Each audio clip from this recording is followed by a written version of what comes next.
Bank Indonesia melaporkan posisi cadangan devisa Indonesia pada akhir April 2026 sebesar 146,2 miliar US dollar. Angka tersebut menurun dibandingkan posisi akhir Maret 2026 yang tercatat sebesar 148,2 miliar US dollar.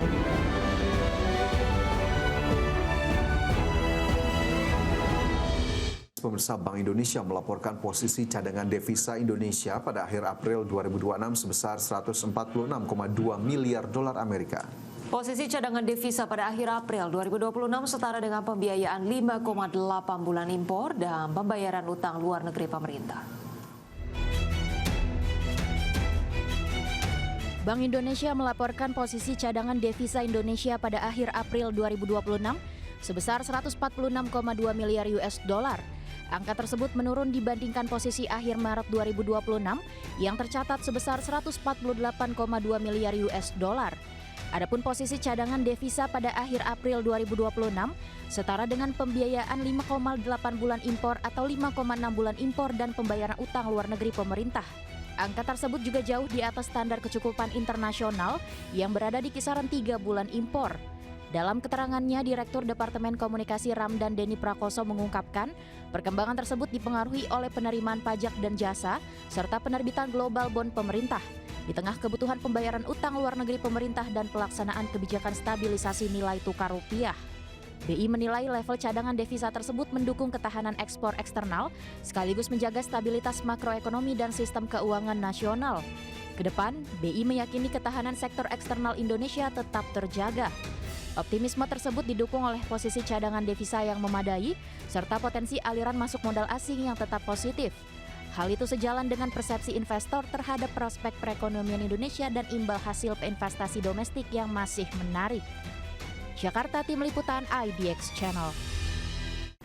Pemirsa, Direktorat Jenderal Pengelolaan Pembiayaan dan Resiko Kementerian Keuangan mencatat posisi utang mencapai 9.920,42 triliun rupiah per 31 Maret 2026. Rasio utang terhadap produk domestik bruto berada di level 40,75%.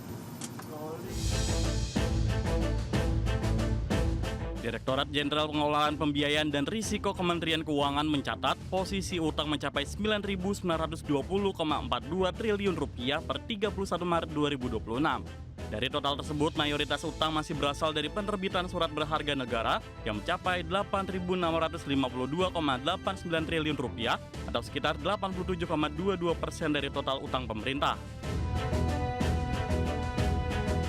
Sementara itu, komponen peminjaman tercatat sebesar 1.267,52 triliun rupiah.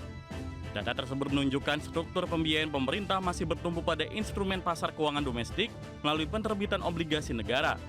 Berdasarkan data yang resmi DJPPR, Kementerian Keuangan, rasio utang terhadap produk domestik bruto berada di level 40,75%. Angka tersebut masih berada di bawah batas maksimal rasio utang yang diatur dalam Undang-Undang Keuangan Negara sebesar 60% terhadap PDB.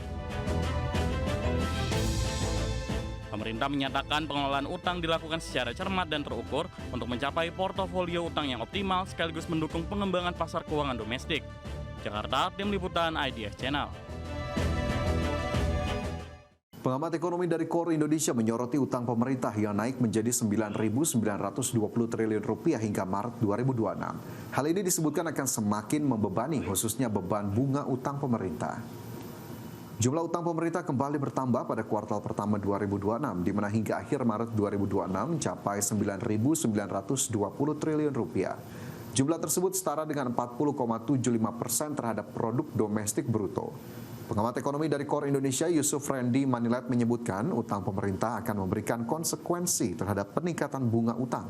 Berdasarkan data, rasio bunga utang terhadap penerimaan di Indonesia hanya 14% dan mengalami lonjakan menjadi 16% di tahun 2026. Dengan peningkatan rasio bunga utang terhadap penerimaan, maka semakin banyak bunga utang yang semakin didanai dari penerimaan yang didapat pemerintah. Terlebih penerimaan pajak terbilang stagnan sebesar 10 hingga 11% dalam beberapa tahun, sehingga harus diwaspadai pemerintah untuk membayar utang. Kami menilai bahwa rasio atau indikator utang pemerintah perlu dilihat secara lebih komprehensif, tidak boleh hanya dilihat dari aspek rasio utang pemerintah terhadap PDB, tetapi juga perlu dilihat dari aspek-aspek lain, termasuk di dalamnya misalnya rasio bunga utang pemerintah terhadap penerimaan yang dalam beberapa tahun ini mengalami kenaikan, sehingga patut menjadi perhatian bersama untuk pengelolaan utang. Pemirsa, Thailand dan Kamboja sepakat untuk kian memulihkan hubungan bilateral pasca meredanya konflik antara kedua negara. Selain itu, Thailand dan Kamboja sepakat untuk mendorong dialog konstruktif dan penyelesaian konflik secara damai. Perdana Menteri Thailand Autin Chanvirakul serta Perdana Menteri Kamboja Hun Manet sepakat mengambil langkah untuk memulihkan hubungan bilateral secara bertahap. Kesepakatan tersebut terjalin dalam pertemuan trilateral bersama Presiden Filipina di sela KTT ASEAN di Cebu. Thailand juga menyampaikan apresiasi kepada Filipina selaku Ketua ASEAN 2026 atas inisiatif menggelar pertemuan tersebut dan dukungannya terhadap dialog antara Thailand dan Kamboja. Pernyataan itu menyebutkan bahwa para pihak menyambut komitmen bersama Thailand dan Kamboja untuk memperkuat gencatan senjata. Selain itu, Thailand dan Kamboja sepakat untuk mendorong dialog konstruktif dan penyelesaian konflik secara damai berdasarkan hubungan bertetangga yang baik. Sebelumnya pada 2025, sengketa wilayah antara Thailand dan Kamboja meningkat dan memicu dua bentrokan bersenjata di perbatasan dalam setahun. Bentrok tersebut melibatkan penggunaan senjata berat, artileri, roket, dan pesawat militer. Sebelum kedua negara menandatangani perjanjian gencatan senjata pada 27 Desember 2025. Berbagai sumber ada di channel. Pemirsa, Shell membukukan laba kuartal pertama 2026 sebesar 6,9 miliar dolar Amerika atau menjadi yang tertinggi dalam 2 tahun terakhir. Kinerja ini ditopang keuntungan dari volatilitas pasar energi akibat konflik di Timur Tengah. Shell mencatat laba bersih disesuaikan sebesar 6,92 miliar dolar Amerika pada kuartal pertama 2026. Angka ini lebih tinggi dari proyeksi analis sebesar 6,36 miliar dolar Amerika dan naik dari 5,58 miliar dolar Amerika pada periode sama tahun lalu, menjadi laba tertinggi dalam 2 tahun terakhir. Seiring lonjakan laba, Shell menaikkan dividen sebesar 5%, namun memangkas program pembelian kembali saham atau buyback menjadi 3 miliar dolar Amerika dari sebelumnya 3,5 miliar dolar Amerika untuk menjaga likuiditas dan memperkuat neraca keuangan. Kinerja positif Shell ditopang bisnis kimia, produk olahan, dan perdagangan minyak. Laba unit tersebut mencapai 1,93 miliar dolar Amerika, jauh di atas ekspektasi analis sebesar 1,24 miliar dolar Amerika dan melonjak dibandingkan tahun lalu. Meski laba meningkat, produksi minyak dan gas Shell turun 4% dibandingkan kuartal sebelumnya. Penurunan dipicu gangguan operasional di Qatar setelah fasilitas Pergas to Liquids mengalami kerusakan akibat konflik, dan perbaikannya diperkirakan memakan waktu hingga 1 tahun. Shell memperkirakan produksi gas tersebut dan LNG akan menurun pada kuartal kedua. Di tengah dampak konflik dan gangguan pasokan global, rasio utang terhadap ekuitas juga naik menjadi 23,2% seiring peningkatan utang dan tekanan modal kerja. Berbagai sumber IDS Channel.